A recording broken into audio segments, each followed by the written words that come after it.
let's get right in on this. We don't talk about Richard Cohen much because he's just a really bad columnist, and supposedly the liberal columnist at the Washington Post, but he's just now sort of just, I don't know. He's crossed the Rubicon many times before, but today is just stunning. Writing about Chris Christie's Tea Party problem, ostensibly, well, just the piece is just garbage from the beginning. The day after Chris Christie, the cuddly moderate conservative. First off, cuddly? Moderate? No. On neither accord. But let's jump down to where he's talking about how the Tea Party, he's out of step with the Tea Party, and we're not clear why, really, in this piece. But he goes on to say, today's GOP is not racist, as Harry Belafonte alleged about the Tea Party. I don't know why Harry Belafonte is the one he chooses to allege about the Tea Party. He could just have pointed to studies that show that, yes, a vast number of them hold racist views. But he goes on, but it is deeply troubled about the expansion of government, about immigration. I wonder why about immigration. About secularism, about the mainstreaming of what used to be the avant-garde.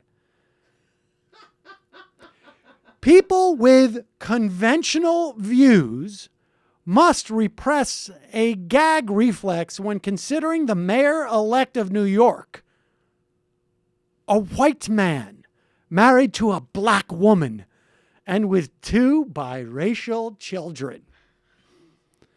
Should I mention, and this is parenthetical, that Bill de Blasio's wife, Shirlane McCrae, used to be a lesbian? Oh, my God. This family represents the cultural changes that have enveloped parts, but not all, of America. To cultural conservatives, this doesn't look like their country at all.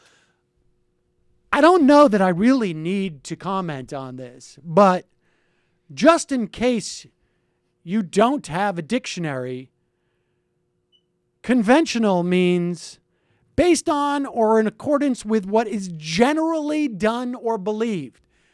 By no definition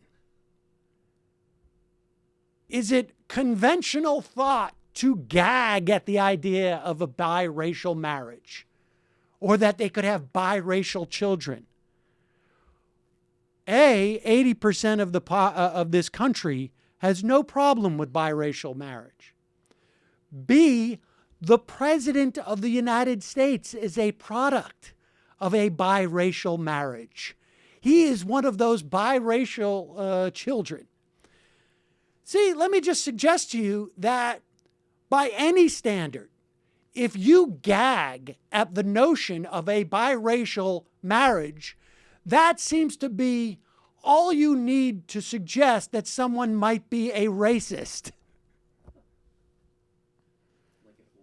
And then the idea that someone was a lesbian, my gosh.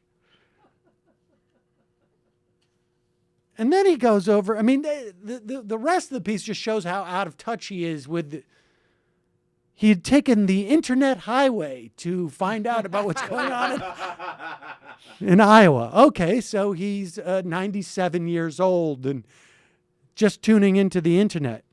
But he goes on to say, as with Dixiecrats, incidentally, was a subset of the Democratic Party that existed over 50 years ago.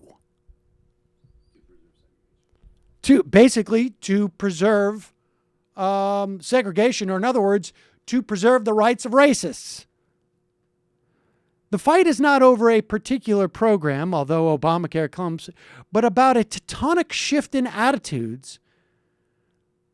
I think Dennis J. Goldford, professor of politics and international relations at Drake University in Des Moines, for leading me to a live performance on YouTube of Merle Haggard singing "Are the Good Times Really Over?" Thank God for professors who can point out videos on YouTube. This chestnut, a lament for a lost America, has been viewed by well over than 2 million times. Wow, that's only like 100 million times less than the one with the kid in the back seat coming back from the dentist.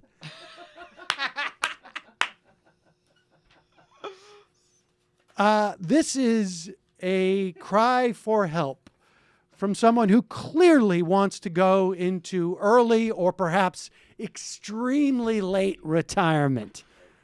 Richard Cohen, I hope we barely knew you.